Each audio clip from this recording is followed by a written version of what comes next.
Shalom à tous. Parashat est mort, Hachem demande à Moshe Rabbeinu d'avertir les enfants de Aaron à Cohen de ne pas se souiller lorsqu'il arrive un cadavre dans le peuple d'Israël. Et Rachid expliquait tout simplement que la Zir Agdolim et l'Aktanim, d'avertir les grands en fait afin que les enfants ne fautent pas. C'est-à-dire dans le sens où de ne pas arriver à une certaine souillure. Et donc dans notre vie au quotidien, c'est que les hommes, donc les parents, doivent s'auto-éduquer afin de donner justement une bonne éducation à leurs enfants afin que eux ne soient pas souillés. Et donc en fait, ce travail commence même avant même la conception de nos enfants. Et le Tanya de rajouter, de dire en fait que l'essentiel justement de la sanctification, c'est au moment de l'union avec de nos femmes. C'est Ikar chez Ikadesh Tatsmo Besha Tashmish Dafka. L'essentiel justement, c'est-à-dire que l'homme doit se sanctifier au niveau du Tashmish, donc au niveau de l'union avec sa femme. Car si chez Imikadesh Tatsmo, car s'il se sanctifie au moment de l'union avec sa femme, car on sait le but justement c'est d'engendrer des enfants saints, alors Yamshir Levush Kadosh Lenishmat Beno, il va acheminer justement un Levush, donc des bons habits. Et on sait que les habits c'est les pensées, les paroles et les actions. Et quand bien même la Neshama est une grande Neshama, mais si ces habits sont souillés par rapport à la pensée même du père au moment de l'union, alors l'enfant lui-même, quand bien même il peut avoir une grande Neshama, il aura des difficultés d'exprimer l'essence même de sa neshama. Pourquoi? Parce que le père a eu des mauvaises pensées au moment de l'union avec sa femme.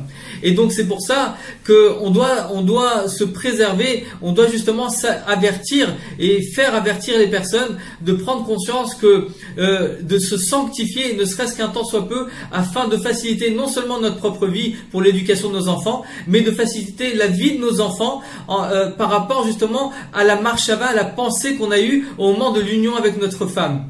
Et donc le but de la Geoula Mitit Vashlema, bien sûr, c'est d'engendrer bien sûr ça au quotidien, dans nos pensées, nos paroles et nos actions, afin de faire en sorte à ce que chaque chose qu'on va engendrer, que ça soit des paroles, que ça soit des émotions, que ça soit un bon comportement, de l'amour du prochain, alors on doit être Mekadesh, on doit se sanctifier afin d'engendrer, afin de la Zir Agdolim Alaktanim, donc d'engendrer, d'avertir les grands. Donc les grands c'est la Chokma, la Bina et la Da'at, donc d'avertir justement la conscience de Dieu sur les Ktanim, les émotions.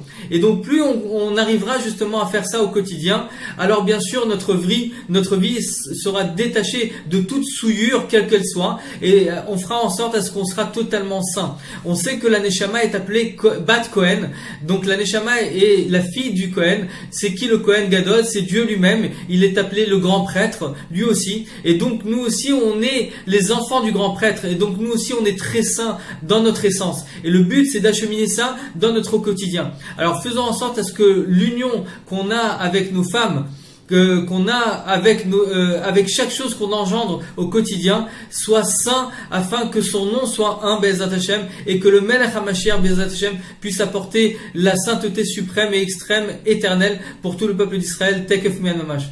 Une très très bonne journée à vous.